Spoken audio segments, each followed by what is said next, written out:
मुल्क भर की तरह मेलसी में भी इंतजामिया की जानिब से आर्जी मवेशी मंडियां कायम कर दी गई हैं। इंतजामिया की जानिब से दी जाने वाली सहूलियात तो बेहतर हैं, लेकिन मवेशी मंडियां शहर से दूर और जानवरों के महंगे दामों की वजह से व्यापारी और खरीदार दोनों परेशान हैं। मज़ीद तफसीलात बता रहे हैं मेलसी मवेशी मंडी में मौजूद हमारे नुमाइंदे मुदस्सर हुसैन।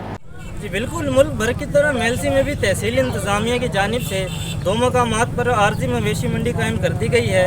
मैं इस वक्त मौजूद हूँ अलाहाबाद मवेशी मंडी में। यहाँ पर जानवरों की खरीदो फरोख्त के लिए आने वाले शहरियों को तमाम सहूलियात फराहम की जा रही हैं। अगर बात करें कोरोना वायरस की, तो कोरोना वायरस की वैक्सीन लगवाए बगैर व्यापारी अपना जानवर नहीं ला सकता।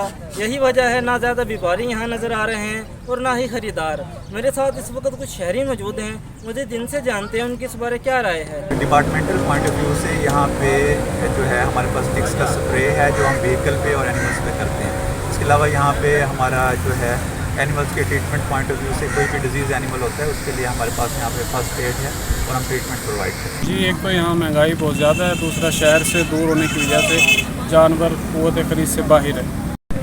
हम आए तो यहाँ जानवर खरीदने थे, मगर एक तो मंडी दूर है और दूसरा महंगाई बहुत है। जैसा कि शहरियों का कहना है कि कोरोना वायरस की वजह से हर इंसान मुआशी लिहाज से तबाह हो चुका है, जबकि जानवरों के रेट आसमानों से बातें कर रहे हैं। अगर यही सूरत हाल रही तो कुर्बानी के लिए जानवर खरीदना एक ख्वाब बनकर रह जाएगा। जी।